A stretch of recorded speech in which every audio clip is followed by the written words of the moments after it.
There's an old saying that no matter how good you are or have been, nobody can beat Father Time. If you want proof of that, just take a look at arguably the greatest driver of all time in Richard Petty. Richard began racing in the Cup Series at the age of 20 in 1958 and would end up winning the Rookie of the Year the very next season. 1960 was when he began racing full time and immediately found success, nearly winning that season's championship. Unfortunately, his father Lee Petty would suffer a career-ending injury at Daytona in '61, leaving Richard as the face of the team. With Petty Enterprises on his back, he would take the team and himself to heights never seen before. In the 1960s alone, Petty would score 101 career wins and 2 championships. This included a 27-win season in 1967, a single-season wins record that still stands today. Entering the 1970s, the Petty dynasty would continue. He wound up scoring 89 career Winston Cup Series wins along with 5 more championships. At this point, Richard Petty was, in fact, the king of NASCAR. He was the most recognizable name in all of American motorsports, and was one of the main reasons why the sport had become so prominent. Sadly, as the sport grew bigger in the 1980s, Petty's performance began to sharply decline. Like I said, nobody can beat Father Time, and age started to take its toll on Richard Petty. His performance during this decade paled in comparison to the last two. He scored 10 wins in the 1980s, with the biggest being his last. In the 1984 Firecracker 400 with President Ronald Reagan in attendance, Petty would score his 200th and final career Winston Cup win. It never really got any better for Richard Petty after this victory, as he would only finish inside the top 10 in points once in his final years. The worst of these seasons began when he entered his 50s in 1988, and from 1988 to 1989, Petty turned into a worn-out, beat-up former shell of himself. Bad trouble, bad trouble.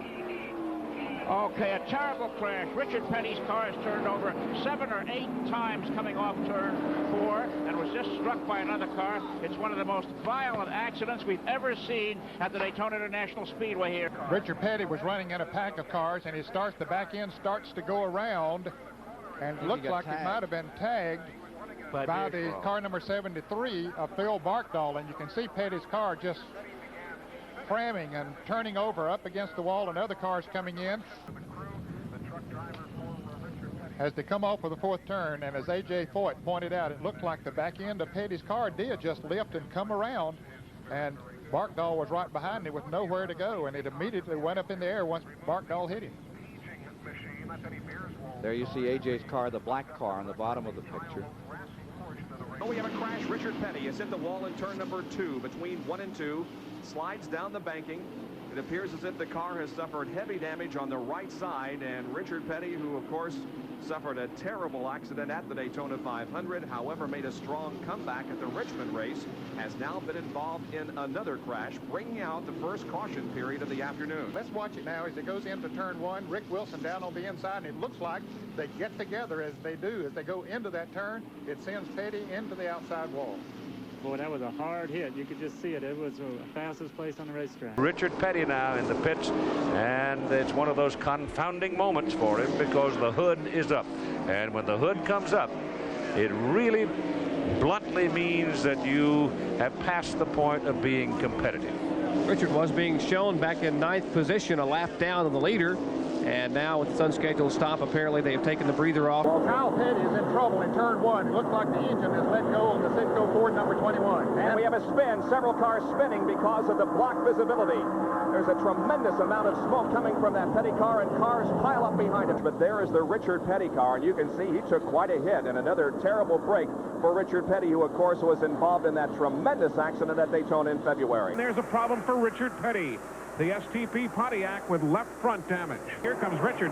Obviously now time to get the repairs done to the STP Pontiac. And Kenny Wilson, Dale Edmond, and the crew are going to work on that Pontiac, adding fuel to the car. George Caldwell, they're working on the left front, trying to pull the sheet metal away. Problems for Richard Petty. The STP Pontiac, as you can clearly see, is off the pace. And this doesn't look as though it's related to the problems he had earlier. We'll have to wait and see in just a moment. You can see a dejected Richard Petty getting out of the number 43 STP Pontiac. After a very short afternoon here in Martinsville, up in the front fender of the car, you can see where the front left fender has been mashed back in. That was causing some tire rub, and apparently now has done some engine damage that is going to knock Petty out of this one at Martinsville. Schrader leads him off turn 2. Petty says, I'm coming back. He'll pull up to the side, almost sideways. Petty loses it. Petty loses it. Petty sideways. The 43 car spins. He's down on the apron and into the grass. The caution flag is out. The leader back at the stripe. There's the caution flag Rusty Wallace wanted. You can see the front on that car. Now, the Petty car, number 43, is it pit. It's got some cosmetic damage up on the nose, but I don't think anything more severe. On the very first lap, here are the cars coming out of turn number 2. Here's the trouble begins. You see Lake speed. They slowed down up in front, John. I think Lake jumped on the binders and Richard got into the side of it. I think that's exactly what happened. Some cars slowed in front, and it just everybody almost stopped, and it looked like Richard came in a little strong, and they got together. Richard Petty has hit the wall in the 3rd and 4th turn. And you see him falling off. Caution is out. In that 14-degree bank, falling off down into the 3rd groove up, 70 feet wide, and it looks like the end of the day on Petty, or they may get him back laps down. Could be repaired. Certainly busted up the right front. Richard Petty in serious trouble with car number 43. Well, the crash comes on lap number 72, and we saw evidence of tire problems at about lap 35 in the first section of this race. Who knows, maybe this could have been tire related also. Okay, so it goes into the turn, taking the normal groove, Bill Elliott down on the inside, and all of a sudden, just like Mark Martin's car, Richard Petty's car veers to the right, and he slaps the wall not as hard as Mark Martin hit it, as Gary pointed out. Well, he's in trouble. Richard's in trouble up in turn 2. Almost hit by 2 cars. Boy, got by on the backside of him, but Richard Petty there for second. Looked like he was going to be collected up by several cars. And he was very fortunate indeed that not another single automobile got into him. Great job of driving by Richard, but he's trailing an awful lot of tire smoke. We noticed cosmetic damage down the left side of that car as Richard hustles it back around to the pit. He's riding the apron now over in the 3rd corner. We'll see a slow motion replay of the accident. The car turned sideways. Richard may back it into the wall. No, at this point, he's Look at the evasive action by Ricky Rudd down to the inside. Now watch these cars as he comes off the wall and down low. Harry Gant's by, along with Derek Cope now. Whoa, there goes Tommy Ellis. There goes Kenny Bouchard. Now look at A.J. Foyt. Foyt's coming right up. Oh, Richard, hold on right here. And you noticed his son Kyle in the Sitco Ford was one of the cars that went just above him, and he missed Dad. Dad's car, however, is scraped down the left-hand side where he kissed the wall. And caution is coming out. Richard Petty is into the wall over on turn 2, down the backstretch. There it is, and he has hit the wall rather hard on the right side of that car. Extensive damage. Richard Petty in the STP Pontiac car 43 crashes on lap number 85. It brings out the caution, and Rusty will now be able to encircle the entire track. He and Mike Alexander as well. A tough break for this man who's had a lot of tough breaks this year. Richard Petty, 7-time NASCAR Winston Cup champion. 1988 hasn't been his year.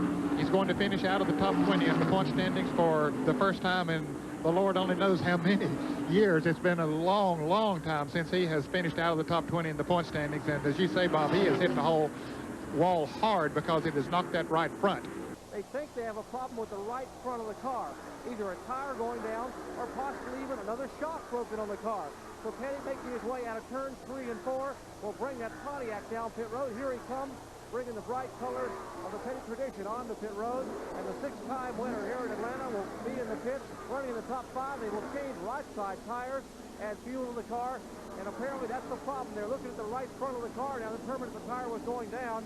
And that apparently was the only problem. He had a tire going down. They have not raised the hood whatsoever. Looking beneath the car is Dale Inman. And a fire breaks out in the pits. Now that's something you don't often see in NASCAR. One crewman runs away from this. Now the extinguisher bottles go down onto the gasoline, spilled over the rear of the car. The engine probably just is exploding right now. Well, now see the smoke coming out everywhere, so that's how the fire starts. A great deal more smoke, and some of it coming up from front. Now that's not indicative of a fire, but it is indicating that there's something seriously wrong in the power plant on Richard Petty's machine. 7/10 of a second separates the field here at Richmond. The big names in stock car racing, but the biggest name of them all is not in this field. Richard Petty, who has started 513 straight races, won here at Richmond 13 times, is not on the field. His time so slow that he did not make it among the provisional starters. And so it was a pensive Richard Petty late yesterday afternoon who elected not to buy a ride, but instead to go home to Level Cross, North Carolina. So while there are a lot of unknowns as we enter this race, there is one known factor. And that is, for the second time in 3 races, the King Richard Petty will not be in the field. For more on that, let's go to our pit reporter for the afternoon, Dr. Jerry Punch. Bob, Richard Petty is not in the starting field today, and he's very philosophical about the comments on why he wouldn't be starting. He said, you know, you can't blame the good Lord for the weather. It rained all day yesterday. NASCAR tried to get the track dry as late as last night at 7 o'clock. It would not dry. The track was still wet from the misting here, so he did not get a chance to re-qualify. Richard, leaving last night, spoke to a couple of young fans, signing autographs as always he does, and he said, yes, I will be back. You know, Richard's had a lot of injuries over the years. He's given up a lot of bones and a lot of extremities to this sport, but I've never seen him more hurt than when he left last night. Petty to the inside, 200 wins. Been a long time. Here for 201. Back to the inside, and Ricky Rudd won't let go. Smoke pouring out of 43. Fire coming from. Goes away on Petty's car. He's trying to control. He loses it. It's spinning toward the infield. Coming back up.